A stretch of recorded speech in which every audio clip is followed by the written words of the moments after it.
இனிமையானவள் நீதானே, இனிமையானவள் நீதானே, பிரியமானவள் நீதானே, இனிமையானவள் நீதானே. கர்த்தரால் புகழப்படும் குணசாலி நீதானே, கர்த்தரால் புகழப்படும் குணசாலி நீதானே. இனியவளே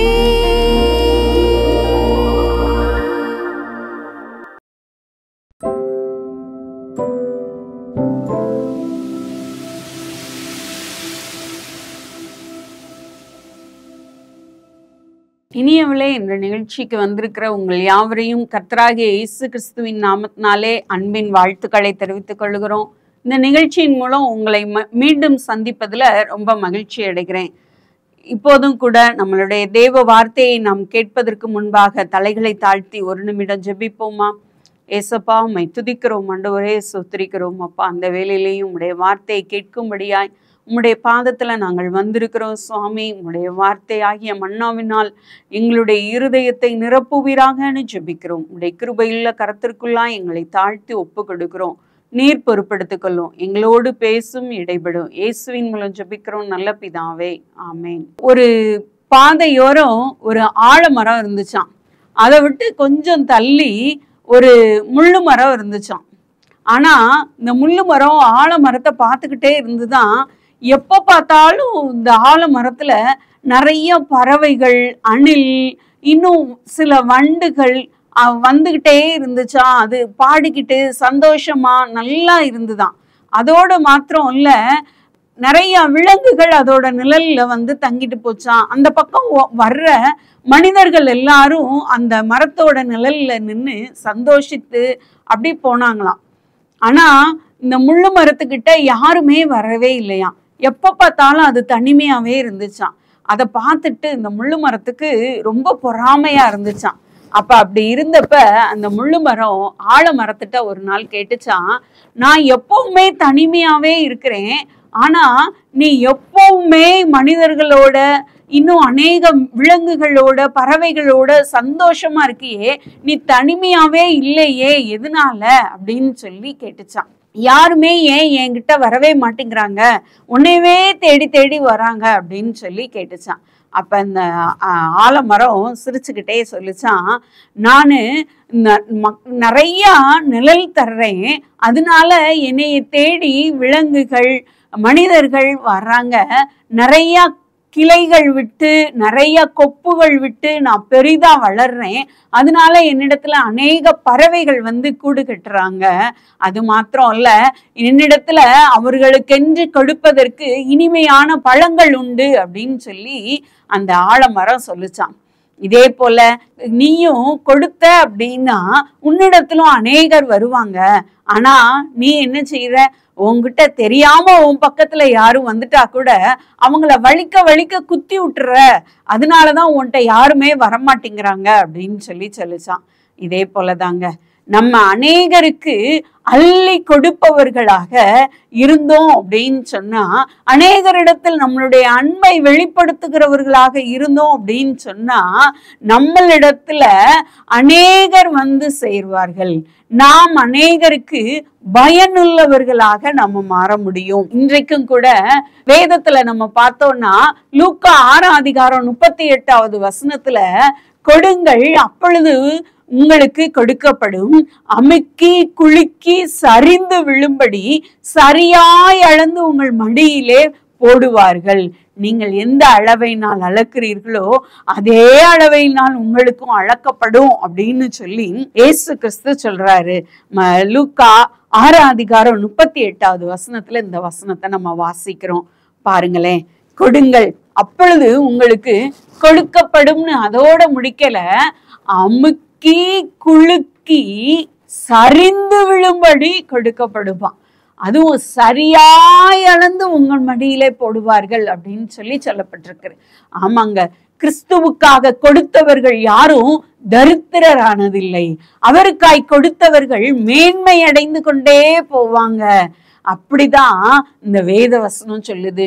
நம்ம கொடுக்கும் போது நமக்கு கொடுக்கிற தேவன் அல்ல, அமுக்கி குலுக்கி சில நேரங்கள்ல நம்ம வீடுகள்ல நம்ம பருப்பு இதெல்லாம் நம்ம பாத்திரத்துல போடும்போது கொஞ்சம் இருக்கு அப்படின்னா நம்ம என்ன செய்வோம், அந்த டப்பாவை கொஞ்சம் இப்படி குலுக்கி தட்டி அப்புறம் அந்த கொஞ்சம் பருப்பையும் நம்ம அதுல போட்டு நம்ம மூடிடுவோம். இதே மாதிரிதான் எந்த இடத்துலயும் கேப் இல்லாம நல்லா குலுக்கி அமுக்கி சரிந்து விழும்படி வள்ளியும்படி ஆண்டவர் கொடுக்கிற தேவனாய் இருக்கிறார். அப்படியெல்லாம் கொடுத்து யார் அப்படிப்பட்ட பெரிய ஆசீர்வாதங்களை பெற்றுக்கொண்டாங்க அப்படின்னு சொல்லி நம்ம சிறிது நேரம் தியானிக்க போறோம். வேதத்துல முதலாவது நம்ம பார்க்க போகிற பெண் யாரு அப்படின்னு சொல்லி பார்த்தோம்னா, அப்போஸ்தலர் 9 அதிகாரத்துல அவங்க வராங்க. அவங்க யாரு அப்படின்னு சொல்லி பார்த்தோம்னா தொற்கால் தான். அவங்க ஒரு சீஷி. அப்போஸ்தலர் இந்த 9 அதிகாரத்துக்கு முன்னாடி நீங்க பாத்தீங்க அப்படின்னு சொல்லி சொன்னா, அப்போஸ்தலர் காலங்கள்ல பந்தி விசாரணைக்கென்று வந்த அநேகம் பேர் மேல பரிசுத்த ஆவியானவர் பலமாய் இறங்கி நிறைய அவங்க சேவன்லாம் பாத்தீங்கன்னா நல்லா பிரசங்கம் பண்ணி ரத்த சாட்சியாய் மரிக்கிறார். இதெல்லாம் நடக்குது. 9 அதிகாரத்துக்கு முன்னாடி 7 அதிகாரம் இதுலெல்லாம் நம்ம பார்த்தோம்னா அப்படிப்பட்ட காரியங்கள் நடக்கிறது. அப்ப இவங்க இந்த சீஷி அப்படியா இது பிரசங்கம் பண்ணாங்க, அப்படி உபயோகப்பட்டாங்க அப்படின்னு இல்லை. ஆனா இவர்களை குறித்து அறிமுகப்படுத்தும் போதே அப்போஸ்தலர் 9 அதிகாரம் 36வது வசனத்துல பார்த்தோம்னா இயேசு கிறிஸ்து அவர்களை பற்றி ஒரு சாட்சி சொல்றார். என்ன அப்படின்னு சொல்லி வாசிச்சோம்னா, யோப்பா பட்டணத்தில் கிரேக்கு பாஷையிலே தொற்கால் என்று அர்த்தம் கொள்ளும் தபித்தாள் என்னும் பேருடைய ஒரு சீஷி இருந்தாள். அவள் நற்கிரியைகளையும் தர்மங்களையும் மிகுதியாய் செய்து கொண்டு வந்தாள். அவங்க என்ன பண்ணாங்களாம், நற்கிரியைகளையும் தர்மங்களையும் செய்து கொண்டு வந்தாள் அப்படின்னு சொல்லி போடல, மிகுதியாய் செய்து கொண்டு வந்தாள் அப்படின்னு சொல்லி போடப்பட்டிருக்கு. பாருங்களேன், அவங்க நற்கிரியைகளையும் தர்மங்களையும் மிகுதியாய் செய்து கொண்டு வந்தாங்க. அவங்களுக்கு இருக்கிற தாளந்துகள், அவங்களிடத்தில் இருக்கிறவைகளை அவங்க மற்றவர்களுக்கு கொடுத்து அதன் மூலமாய் கிறிஸ்துவை வெளிப்படுத்துகிறவர்களாய் அவங்க வாழ்ந்து வந்தாங்க. ஒருவேளை அவங்க செய்த காரியங்கள் பிரபலமாகாம இருக்கலாம், அநேக சீஷர்களுக்கு வெளிப்படாம இருக்கலாம், அல்லது அந்த பட்டணத்துல இருக்கிற எல்லாருக்கும் அது தெரியும்படியா இல்லை. ஏன்னு சொல்லி பாத்தீங்கன்னா, தொடர்ந்து அந்த வசனங்களை வாசிச்சீங்கன்னா தொற்கால் என்ன செஞ்சிடறாங்க, மரித்து போயிடுறாங்க. மரித்து போனதும் பேதுருவை அழைத்தனுப்புறாங்க. அழைத்தனுப்பி பேதுரு வந்ததும் பேதுருட்ட அங்க சுற்றி இருக்கிற ஸ்திரீகள் விதவைகள் எல்லாரும் என்ன செய்யறாங்க, அவங்களுக்கு இந்த தொற்கால் செய்த நன்மைகளை எடுத்து சொல்றாங்க, காண்பிக்கிறாங்க. அப்ப என்ன அர்த்தம், பேதுருவுக்கு அவங்கள பத்தி தெரியல. அப்ப அவர்களை பற்றி மற்றவர்களுக்கு தெரியாவிட்டாலும் அவங்களால் இயன்ற உதவியை மற்றவர்களுக்கு நற்கிரியைகளாக செய்து வந்தாங்க.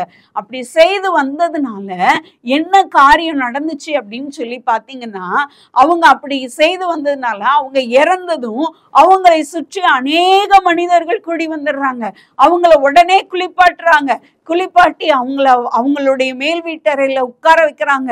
உட்கார வைத்துட்டு உடனே என்ன சொல்றாங்க அப்படின்னா, 38வது வசனத்துல வாசிச்சு பார்த்தோம்னா, யோப்பா பட்டணம் லித்தாவூருக்கு சமீபமானபடினாலே பேதுரு அவ்விடத்தில் இருக்கிறார் என்று சீஷர்கள் கேள்விப்பட்டு தாமதம் இல்லாமல் தங்களிடத்தில் வர வேண்டும் என்று சொல்லும்படி 2 மனுஷரை அவரிடத்திற்கு அனுப்பினார்கள். பேதுருவோட நிழல்பட்டு கூட அற்புதம் நடக்குது, அதிசயம் நடக்குது. பேதுருவால செய்யக்கூடாத அற்புதமான காரியம் ஒண்ணும் இல்ல. அப்ப இந்த தொற்காலுக்காக பேதுரு வந்து ஜெபித்தா அவங்க உயிரோட எழும்புவாங்க அப்படின்னு சொல்லி அவர்களுடைய வாழ்க்கையில இன்னும் வாழ்ந்தாங்கன்னா இன்னும் நமக்கு பிரயோஜனங்களா இருப்பாங்களே, இன்னும் பயனுள்ளவர்களா இருப்பாங்களே அப்படின்னு சொல்லி அவர்கள் இருக்க வேணும்னு சொல்லி அவர்கள் விருப்பம் உள்ளவர்களாய் பேதுருவை அழைத்து வர்றாங்க. பாருங்களேன், இன்னைக்கும் நம்ம நல்லா இருக்கணும் அப்படின்னு சொல்லி, நம்ம சுகித்திருக்கணும்னு சொல்லி நம்மளை சுற்றியுள்ளவர்கள் விரும்புவார்களா? ஏன் விரும்ப மாட்டேங்கிறாங்க? ஏன்னா நான் நல்லா இருக்கிறதெல்லாம் யாருக்குமே பிரியம் இல்லை, நான் நல்லா இருக்கணும்னு யாரும் விருப்பப்படுறது இல்லை அப்படின்னு சொல்லிதான் நம்ம நினைச்சிட்டே இருக்கோம். அதற்கெல்லாம் காரணம் நம்மளுடைய நடக்கைகள் தான். நம்மளுடைய நடக்கைகள் நேர்த்தியாய் இருந்தால் நாம் நன்றாய் இருக்கணும், நம்ம நல்லா இருக்கணும், நம்மளுடைய காரியங்கள் எல்லாம் நேர்த்தியாய் நடக்கணும் அப்படின்னு சொல்லி நம்மை சுற்றி இருக்கிறவர்கள் விருப்பம் உள்ளவர்களாய் இருப்பாங்க.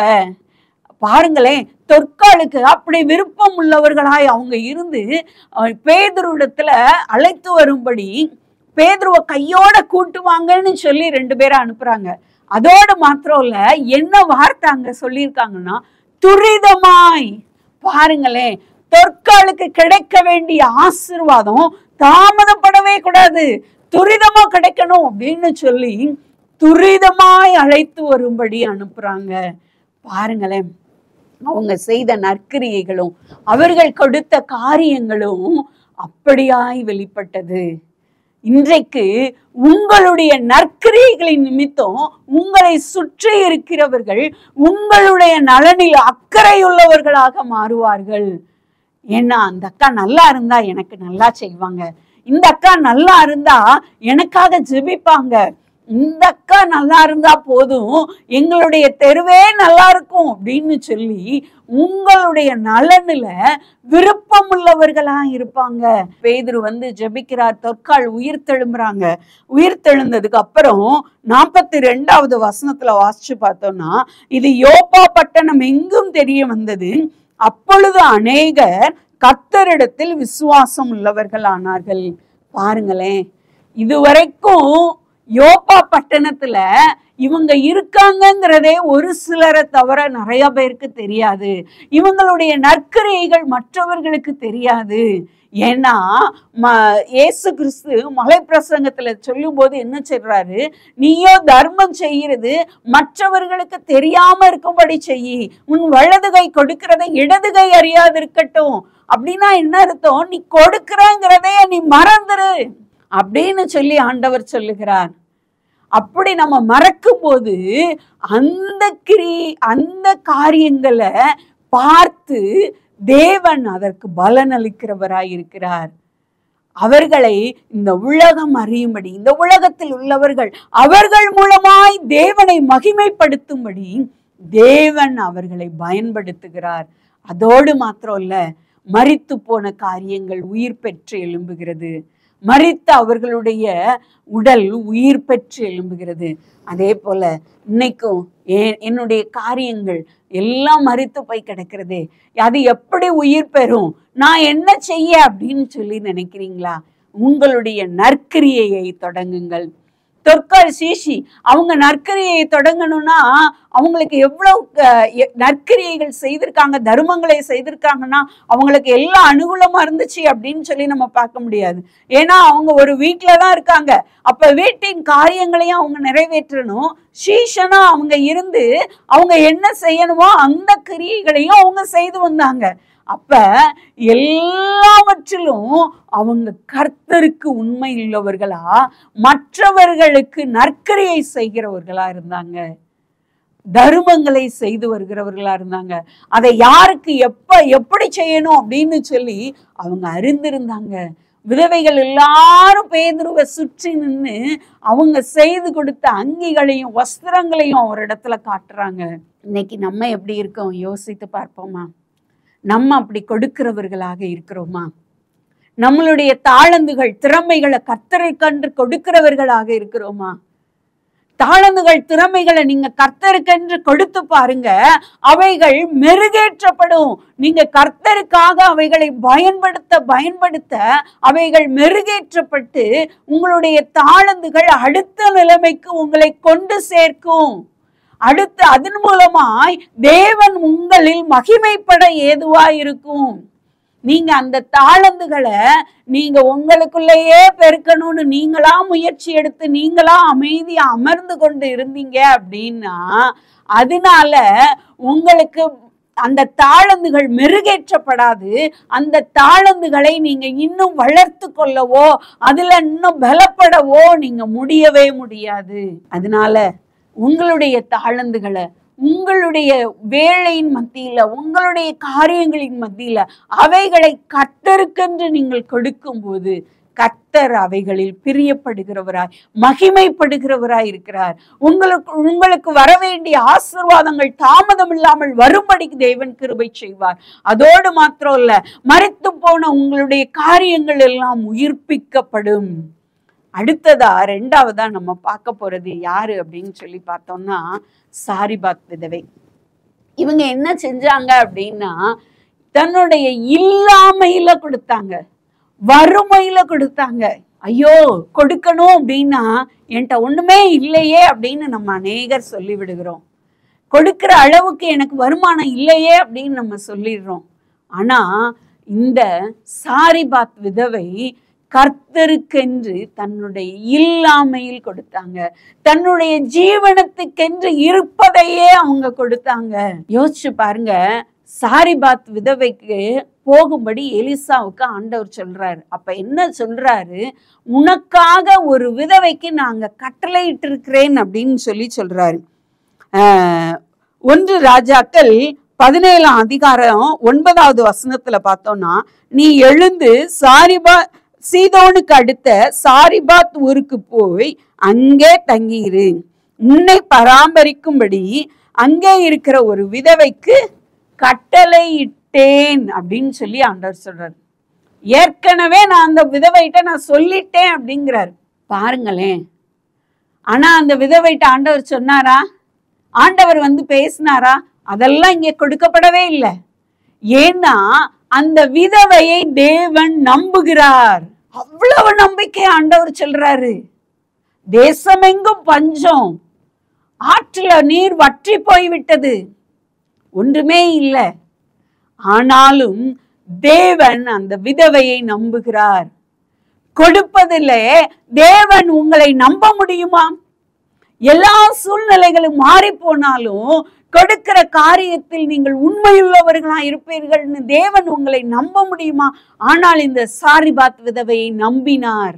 சாரிபாத்துக்கு அதே போல எலியா தீர்க்கதரிசி போறார். சாரிபாத் ஊருக்கு எலியா தீர்க்கதரிசி போறார். போகும்போது அந்த ஊரின் வாசல் அண்டையில வந்த போது அங்க அந்த ஸ்திரீ விறகு பருக்கிக்கிட்டு இருக்காங்க, அந்த விதவை. அப்ப அவங்ககிட்ட அந்த எலியா தீர்க்கதரிசி கேட்கிறாரு, தண்ணீர் கொண்டு வா அப்படின்னு சொல்லி. ஏன் தேவன் நம்புறாருங்கிறத நீங்க இப்ப பார்க்கலாம். தேசமெங்கும் பஞ்சம், அங்க ஆற்றின் நீரே வற்றி போயிருச்சு. அப்ப தண்ணி கொண்டு வரணும்னா நம்ம எல்லாம் என்ன சொல்லியிருப்போம்? என்கிட்ட தண்ணி இல்லை, தேசத்துல பஞ்சம், உமக்கு தெரியாதா, என்கிட்ட வந்து கேட்கிறீர் அப்படின்னு சொல்லி நம்ம கைய விரிச்சிருப்போம். ஆனா இந்த விதவை ஒன்று சொல்லாமல் கொண்டு வருகிறதற்காக விரைந்து போறாங்க. போகும்போது எலியா தீர்க்கதரிசி சொல்றாரு, எனக்கு அப்படியே சாப்பிடுகிறதற்கு சின்ன அடை பண்ணி கொண்டு வா அப்படிங்கிறாரு. அப்பதான் இந்த ஸ்திரீ சொல்றாங்க, உங்களுக்கு சாப்பிடுறதுக்கு கொடுக்கிற அளவுக்கு என்கிட்ட இல்லையே. அவங்க கொடுக்க கூடாதுன்னு சொல்லல, சாப்பிடணும்னா ஒரு மனுஷனுக்கு எவ்வளவு பசியா இருக்கும் அவ்வளவு கொடுக்கிற அளவுக்கு நம்மகிட்ட இல்லையே அப்படின்னு சொல்லி மனதில் ஏக்கம் உள்ளவங்களா அவங்க அந்த இடத்துல சொல்றாங்க. கொஞ்சோண்டு மாவும் கொஞ்சோண்டு எண்ணெய் இருக்கு, அதை நானும் என் பிள்ளையும் சாப்பிட்டு மறுத்திரலான் இருக்கும், ஏன்னா எங்களுக்கு அடுத்து வழி இல்லை, வாய்ப்பு இல்லை அப்படின்னு சொல்லி அவங்க கொடுக்கிறவர்களாக இருந்தனால அவர்களை தேடியே எலியா தீர்க்கதரிசி வரும்படி தேவன் எலியாவை அனுப்புகிறார். எலியா தீர்க்கதரிசியை தான் இந்த சாரிபாத் விதவையை போஷிக்க தேவன் அனுப்புகிறார். எலியா தீர்க்கதரிசியை போஷிக்கிறதுக்கு சாரிபாத் விதவை அனுப்பல, ஆனா சாரிபாத் விதவையை போஷிக்க, அவர்கள் குடும்பத்தாரை போஷிக்க எலியா தீர்க்கதரிசி அனுப்புகிறார். ஏனென்றால் கொடுக்கக்கூடிய மனம் இருந்தது. யோசிச்சு பாருங்க, நம்மனா அப்படி கொடுப்போமா?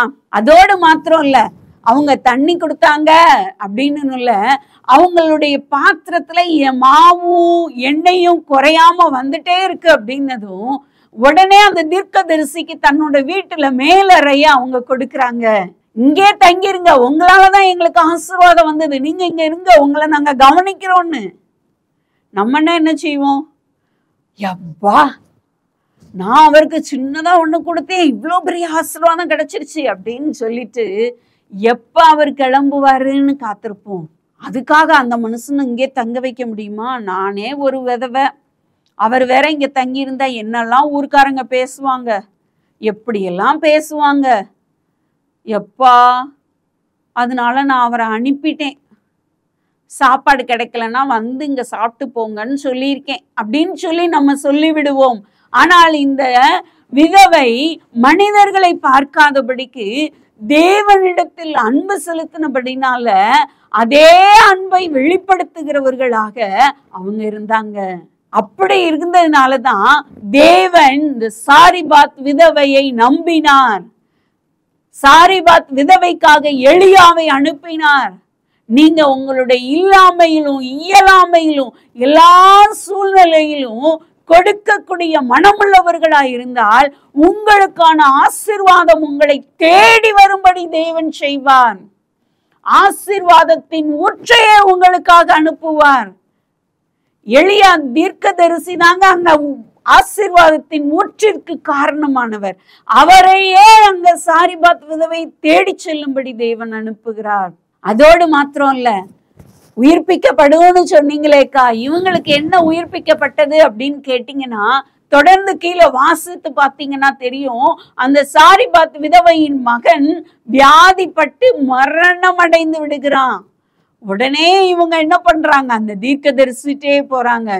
மனிதர்கள்ட்ட சொல்லல, அவங்களுடைய வீட்டார் எல்லாரும் அங்கதான் உட்கார்ந்து, தேசத்தின் பஞ்சத்தின் நிமித்தமாக அவங்களுடைய வீட்டார் எல்லாரும் அங்கதான் உட்கார்ந்து சாப்பிட்டுட்டு இருக்காங்க.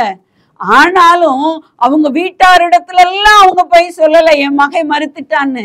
தீர்க்கதரிசிட்ட ஓடுறாங்க, ஓடி போய் சொல்றாங்க. உடனே அந்த மேல் வீட்டறைக்கு தன்னுடைய மகனை கொண்டு போறாங்க. கொண்டு போனதும் எலியா தீர்க்கதரிசி அந்த மகனை உயிரோடு எழுப்பி அந்த விதவையினிடம் கொடுக்கிறார். உங்களுக்கு ஆதரவா இருக்கிற காரியம், எனக்கு இதுதான் உதவியா இருந்துச்சு, இவங்கதான் உதவியா இருந்தாங்க, அவங்களே மாறிட்டாங்க, இந்த காரியம் என்னை விட்டு போயிருச்சே, எனக்கு ஆதரவா இருந்த ஊன்றுகோல் எல்லாம் என்னை விட்டு நகர்ந்து போய் விட்டதே, அதெல்லாம் தளர்ந்து போய் விட்டதே அப்படின்னு சொல்லி நீங்க கவலையோட இருக்கீங்களா? நீங்க கொடுக்க வேண்டும், எல்லா நிலைமையிலும் கொடுக்கணும்னு கர்த்தருக்காக கொடுப்பதற்கு நீங்கள் ஆயத்தம் உள்ளவர்களா இருந்தீங்க அப்படின்னா உங்களுக்கான ஆசீர்வாதத்தின் ஊற்றாகிய கர்த்தரே தேடி வருவார். அன்றைக்கு தீர்க்கதரிசிகள் மூலமாக தேவன் பேசினார். இன்று அவரே நேரடியாக நம்மளோடு பேசுகிற தேவனாய் இருக்கிறார். அவர் உங்களை தேடி வருவார். உங்களுக்காக மரித்து போன காரியங்களை உயிர்ப்பிக்க வல்லமையுள்ளவராய் இருக்கிறார். உங்களுக்கு ஆதரவாய் இருந்த, உங்களிடமிருந்து பிரிந்து போன காரியங்களை மீண்டும் கொடுப்பதற்கு, அவர் ஆதரவாய் வருவதற்கு ஆயத்தம் உள்ளவராய் இருக்கிறார். கொடுக்க ஆயத்தமா இருக்கீங்களா? இதை யோசிக்கும் போது எனக்கு ஒரு கதை ஞாபகம் வந்தது. ஒரு முதியவர் என்ன செஞ்சாரா, ரொம்ப பசி நிமித்தம் ஒரு ஹோட்டலுக்கு போய் சாப்பிட போனாராம். அப்ப போயிருந்தப்ப அவர் கேட்டாரா, அவர்கிட்ட வந்த பேரர்கிட்ட, இங்க சாப்பாடு என்ன விலைப்பா அப்படின்னு சொல்லி கேட்டாராம். வெயில் அதிகமா இருக்கே அப்படின்னு சொல்லிட்டு.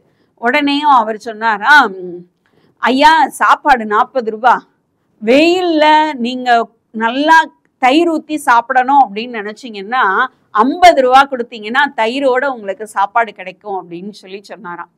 உடனே இந்த முதியவர் நல்லா 40 ரூபாய்க்கு எனக்கு சாப்பாடு போதும்னு சொல்லி வாங்கிட்டு நல்லா சாப்பிட்டுட்டு தன்னோட பையில இருந்து 50 ரூபாயை எடுத்து அந்த பேரர்கிட்ட கொடுத்துட்டு எழுந்தாராம்.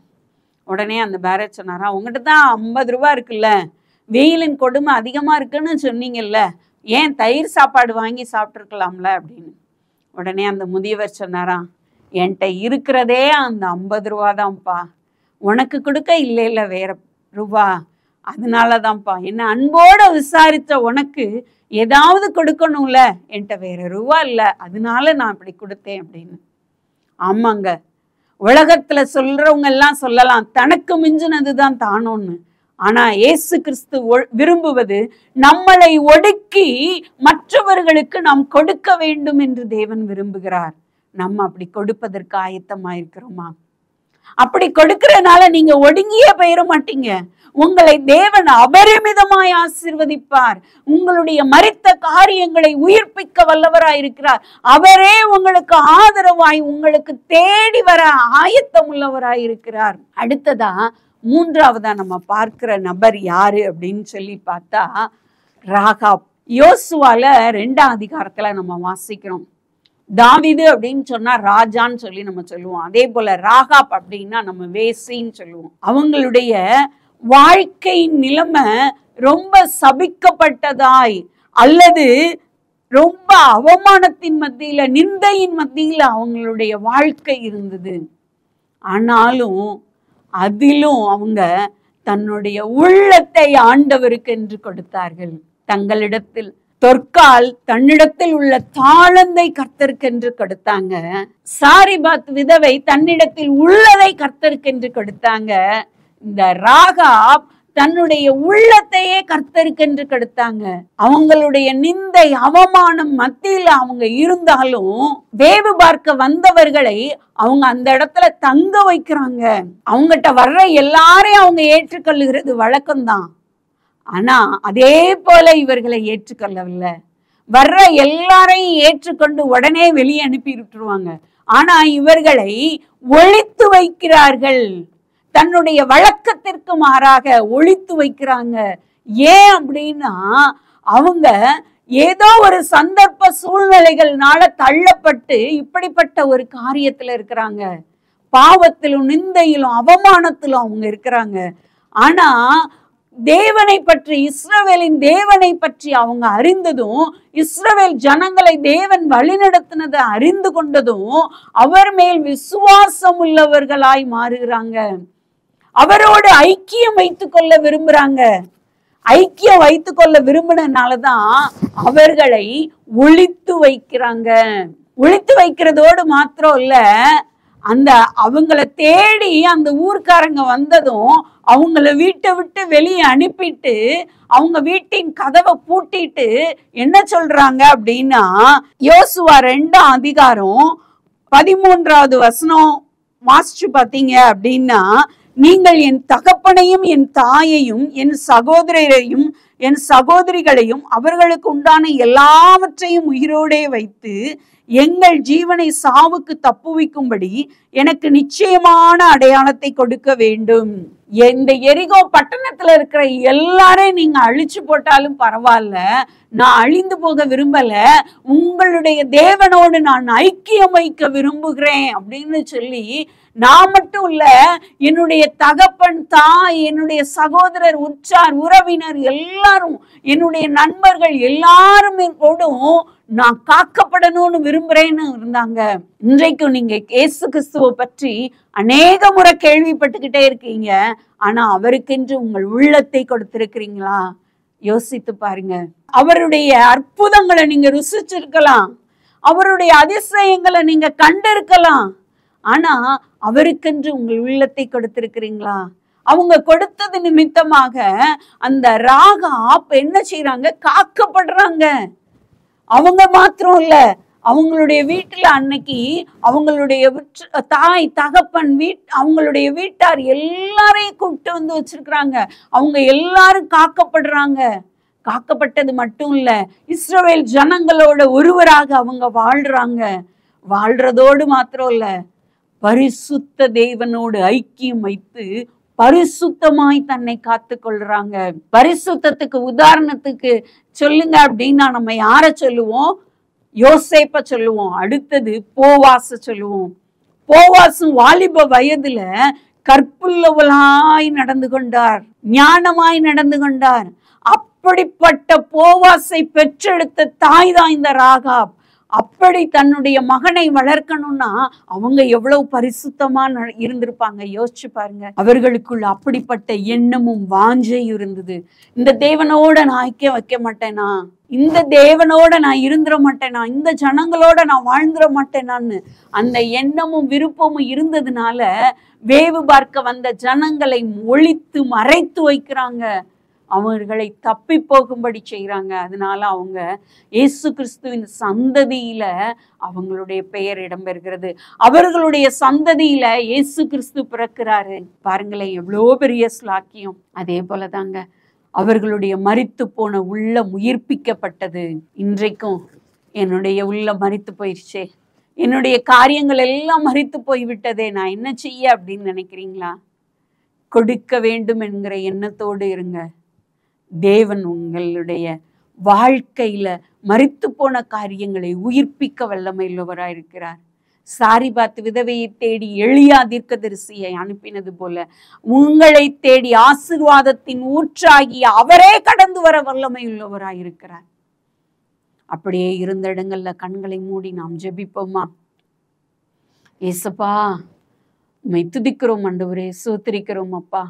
இந்த வேலையிலேயும் சுவாமி அப்பா, யார் யாரெல்லாம் தகப்பனே நான் கொடுக்கணுங்கிற எண்ணத்தோடு இருக்கேன், என்னால கொடுக்க முடியலையேன்னு சொல்லி நினைக்கிறார்களோ, அவர்கள் எதை கொடுக்கலான்றத நீங்க அவங்க உள்ளத்துல பேசுங்கப்பா. அவர்கள் உள்ளத்தை கொடுக்க, உள்ளதை கொடுக்க, தங்களுடைய தாளந்துகளை உமக்கென்று கொடுக்க நீர் அவர்களுக்கு உதவி செய்வீராங்கன்னு ஜெபிக்கிறோம் ஆண்டவரே. அப்படியாய் கொடுக்கிறவர்களின் வாழ்வில் காணப்படுகிற எல்லா மரித்து போன காரியங்களும் இயேசுவின் நாமத்தினால இன்றைக்கு உயிர்ப்பிக்கப்படட்டும்னு ஜெபிக்கிறோம் ஆண்டவரே. அவர்களை தேடி ஆசீர்வாதத்தின் ஊற்றாகிய நீர் கடந்து செல்வீராக. அவர்களுடைய வாழ்க்கையில் காணப்படுகிற எல்லா நிலைமைகளையும் மாற்றி வாங்குகிற அவர்களுடைய கரங்களை கொடுக்கிற கரங்களாய் மாற்றுவீராக. முடிய போகிற நிலைமையில் இருக்கிற அவர்களுடைய வாழ்வில் ஒரு துவக்கத்தையும் ஆசீர்வாதத்தையும் நீர் கட்டளையிடுவீராகன்னு ஜெபிக்கிறோம் ஆண்டவரே. உம்முடைய கிருபையுள்ள கரத்திற்குள்ளாய் தாழ்த்தி ஒப்பு கொடுக்கிறோம். நீர் பொறுப்படுத்திக்கோங்க. இயேசுவின் மூலம் ஜெபிக்கிறோம் நல்ல பிதாவே, ஆமேன்.